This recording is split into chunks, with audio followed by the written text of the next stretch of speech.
Thanks very much. And thanks for having me. And it's always a pleasure to be told what you're keeping people from doing. So I hope that the 10, 15 minutes you have to listen to me, you won't be thinking too much about the beer you're being prevented from drinking. So I gather you've had a really busy day. It would have been great to have been here for the whole of it, but this morning we had a board meeting, and actually one of the things we were talking about was careers and attracting more people into the industry. And obviously a really key part of that is really presenting the opportunities, the new opportunities in construction, to take jobs, to take roles that are really driven by digitalisation. I'll very briefly introduce our organisation. A lot of you will hopefully know about it and my role within it. I think, as you know, CITB is the body that supports the construction industry to ensure we get the skills we need, and we do that really through ensuring that we have the right standards of qualifications, the right training and development available, and it's delivered in a modern way, and also that we're presenting a very effective image of the industry, and there's good apprenticeship and work experience opportunities to bring people in. One of my roles is very much looking at strategy. And one of the key things within this is looking at how we invest our funding. So we invest significant amounts of funding every year, probably around about £180 million. Traditionally, a lot of this has gone through a grant scheme, which has supported people to qualify their workforce, invest in apprenticeships and do day-to-day training. And we'll continue to support that. But we're really putting a lot more focus now on commissions. And really what this means is using the industry levy funds to buy outcomes for the industry.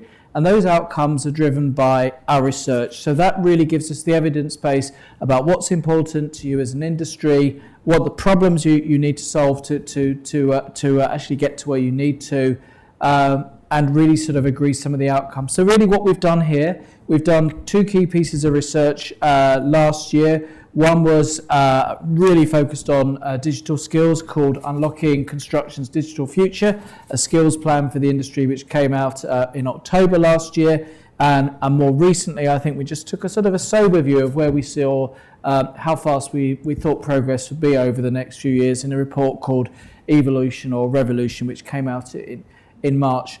But really with the commissions, what we're looking to do is agree with you as an industry, what are the outcomes we're looking to achieve, and then invite you to deliver those solutions, help to shape actually how we respond to these issues. In this case, we also had some workshops before to really make sure we got that right. We're putting a lot more focus on digital construction. I think you've heard a lot about it today. I think some of the speakers, particularly earlier in the day, in terms of Sam Stacey and Alex Lubbock, really focused on the importance of digital skills.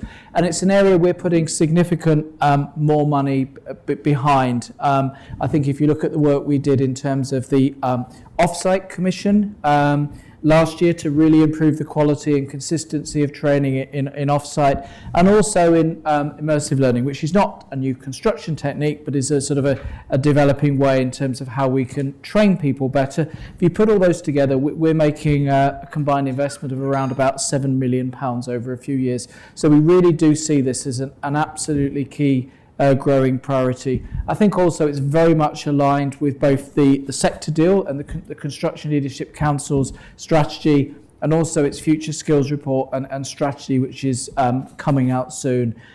So digital skills is really what we want to talk about today, but I just really wanted to highlight as well some of the other investments we're making. So just last month in April, we reached agreement and kicked off two key projects, one with the Manufacturing Technology Centre and the other in Scotland with Construction Scotland Innovation Centre. And as I said, they were very much focused on offsite in terms of improving the quality and consistency of training. What I would say is I think what we're talking about today is not the whole solution to digital skills. It's an important contribution to it.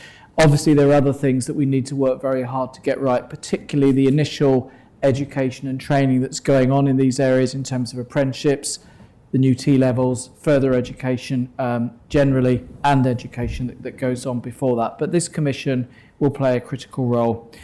As I said, we've done 2 key pieces of research in this area, and these pieces of research were not done just out of sort of general interest. They were very much designed to provide the basis for then taking some action on the issue. And I think what it does show is, I think the very positive is that there is growing interest across the industry in digitalisation and expectation that change is going to happen for a variety of reasons. One, I think, because the opportunities are growing, but also I think some of the pressures that we as an industry face are also expanding. So that's a real positive. I think there's a real opportunity to catch up in an industry that's probably been lagging behind some of the others.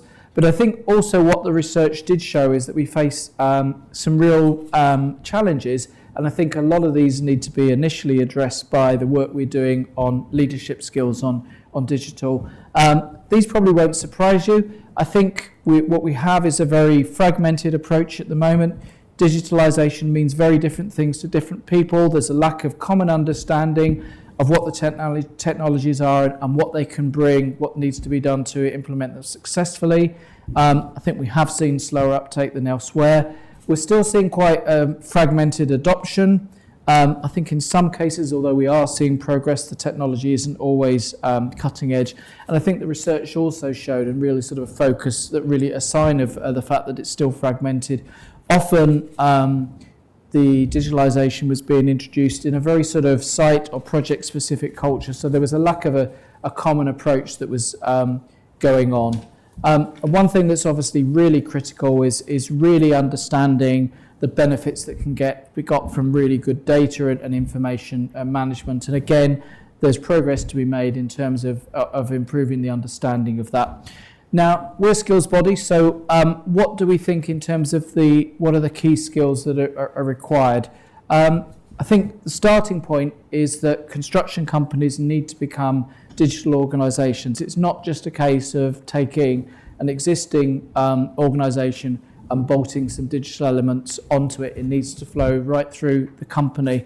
And this very much starts from the top, and it's very much about the leaders of businesses and also in government having that know-how to create the market and commercial conditions to drive this transformation, creating the right organisational structures and cultures to unlock the potential that digital transformation can bring. And I think sort of boiling that down a little bit more, I think what the research showed from all the people that were interviewed as part of it was that leadership was really critical in terms of spelling out why investment is needed and identifying and adapting digital technology for their businesses to make it happen. I think what we found was that a lot of the people that we spoke to for this research was that people with the technical know-how that really could see how digitalisation could benefit their businesses felt hamstrung by people at the leadership level not really appreciating the value of investing in these areas. I think going beyond that, what we found also was that really there was a range of skills and competence that were needed at all levels within organisations.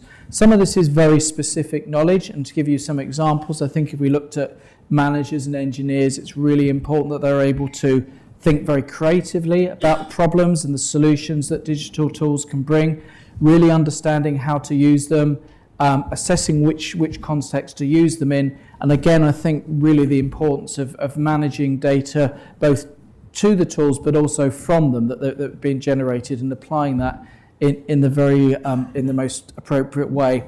I think it's also important to emphasise that although some of these skills are technical, they're not always. I think often it's the non-technical skills, sometimes referred to as soft skills, and that flexible mindset. So it's the ability to apply data and digitalisation to problem solving, team working, communication, and really understanding the role that digital solutions and data can play. And I think one of the other things we'd really want to emphasise is although there are new skills that are being demanded, I think in many cases this is also about looking at the existing workforce, particularly people in traditional roles, and maintaining and enhancing those skills. And as an industry as well, probably not particularly the topic of the day, but I think it is driven by the culture. We do need to think very creatively about how we're going to attract and keep people with these key skills, because we'll be competing with many other industries for them. So that's enough really about our research and identifying what skills are needed. What I really wanted to talk about now was this commission and what role we see in it. As I said, we are committing to invest significant amounts of funding in this area. The first stage of this, and this is the one that was really sort of came out of the research as an absolute priority, was about digital leadership, and this is the commission that we've just kicked off. But this is just the first of 3 stages in terms of how we're looking to help industry embrace digital change. So very soon afterwards, we'll be moving on to the next stage, and this is about making sure that we set those clear standards and expectations of the skills that are going to be required. So as I said earlier, very fragmented approach, disagreement on what's required. So the next stage is really about establishing those standards, and we're going to be working with outside organisations that have got some of the expertise in that area to make sure that we get the right standards in place. And then next year, having done those 2 pieces of work and seen the results of the commissions, we'll move on to look at the wider workforce and ensuring that having addressed the leadership issue and got the right standards in place, that the right training is available to ensure that across the workforce we're able to develop and adopt those skills that would enable the adoption of digitalisation. So that's really sort of giving you a timeline over the next 12 months or so. I think if we look particularly at the commission that's live now, what we're really looking to do is address leadership's understanding of what digitalisation can bring to the business and the capabilities, new capabilities it needs to be developed to achieve this. Really looking to invite you and others to bid for fundings to develop initiatives. So we're looking for organisations with digital business expertise and experience in this area on digital transformation, to really focus in helping us develop those leadership skills and the knowledge that we need to implement digital technologies, processes and competencies. As I've said, £1 million is available for this. We always think it's important that organisations that are taking part have some skin in the game. So we'll be prepared to fund up to 70% of the project, but we're really looking to get for others to invest the other 30%. And we're looking for organisations from both those that are very large to small organisations to bring a range of ideas. We're particularly keen to talk to 2 core groups of people. I think those that have got particular digital expertise who can deliver these projects, but also leaders from construction that are already on with this, so that they're keen to be part of this. So we think any organisation can lead a projects like this, and I think in many cases, and we've seen this with some of our other commissions we've done recently, we're keen to get our input from organisations that we wouldn't normally work with, and some of those may not be in construction, they may be in the science base from universities, pharmaceuticals, manufacturing or energy. But what's really important is that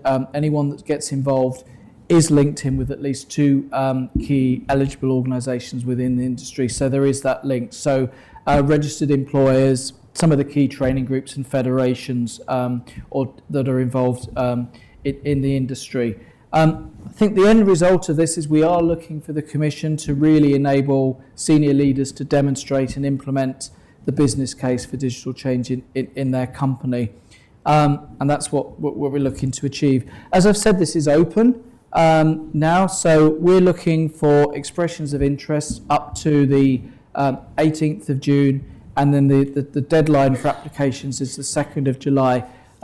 The way we tend to work with these commissions is extremely collaborative, so we don't just say, here's the commission, we're looking for some ideas, off you go. We have a funding team, many of whom are here today, that are really there to help you and work with you on this. I think if you want to find out more in the remaining time from this conference, please do go to our exhibition stand afterwards, where a number of our team are there.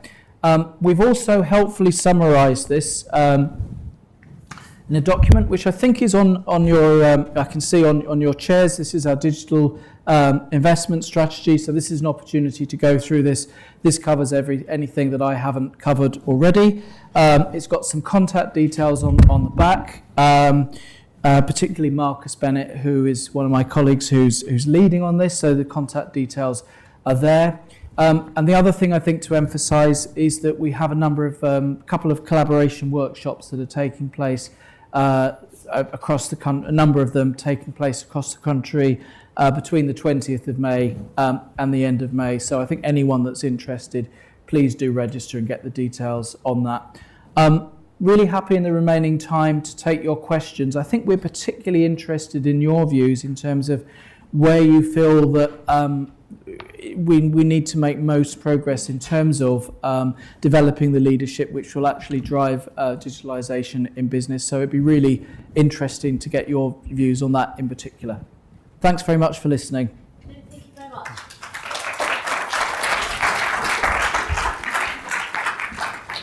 Thank you very much, Steve, for talking us through that.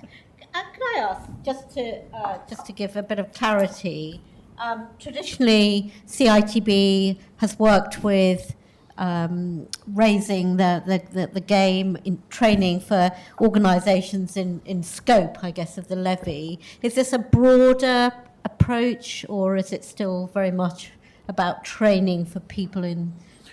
I think that the difference is we're still looking very much for supporting training for the people that are working in the industry, or setting up initiatives to attract people into the industry and the skills.